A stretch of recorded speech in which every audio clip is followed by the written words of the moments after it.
Human-centric cities are cities which really focus on the way human beings who live there, who work there, how they get the most out of it. Now, this is a concept which, fittingly we're talking about today during the Rural and Urban Development Week. It's a concept that came out of Europe, but I think is something whose time has come in the post-COVID environment. We focus on three principles out here. The first principle is that the city that we build should be extremely lively and livable.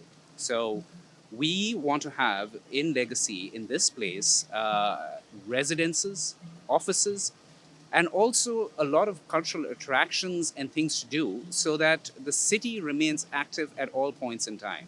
It's not that that particular district is only active in the day or only in the evening. There's something happening all the time while you're out there. So that's what makes firstly a city lively. The second aspect of being a human-centric city is about being sustainable. The site that we have built, and you will see it all around you, is an extremely sustainable site. All the buildings that we have built are either LEED Gold or LEED Platinum certified. We have 9 LEED Platinum certified buildings. We generate 22% of our electricity through solar panels, which are on top of the roofs.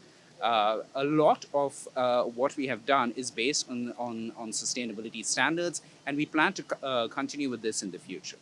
And then the third principle of a human-centric city is being focused on the health and the wellness of the people who live there and work there.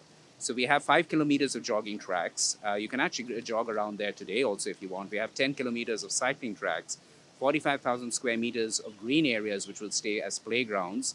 And we will also be the first well-certified community in the entire region. So as I mentioned earlier, part of being a human-centric city is being focused on sustainability, and we will retain a number of the sustainability practices that Expo had pioneered. We have had a very stringent target of making sure that we divert 85% of whatever has been built away from landfill. We were able to achieve 91%, and we plan to continue to do that in the future also.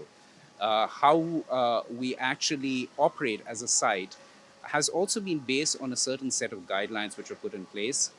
These are called the RICE guidelines. This governs essentially how, say, for example, the F&B operators operate, how the retail shops operate, and we intend that these guidelines be adopted in the future by whoever are the future tenants out here also. So these are two examples of sustainability practices which we intend to continue with. And of course, like I mentioned earlier, we will inherit all the LEED Gold and LEED Platinum buildings that we have constructed, and we will continue to try to generate a lot of the electricity which comes through solar panels.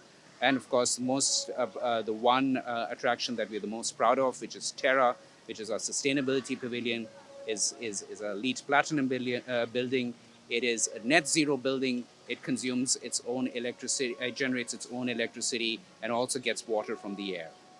So District 2020 is going to be a new innovation district for the city of Dubai. It will be based on what we call as the quadruple helix innovation model. What does that mean? That means in one place, we want companies to be here, startups to be here, large corporations. That's one. We want also here for research institutions, universities, academia, labs, all to be working with the corporates. We want government institutions also to be based here because they contribute to innovation.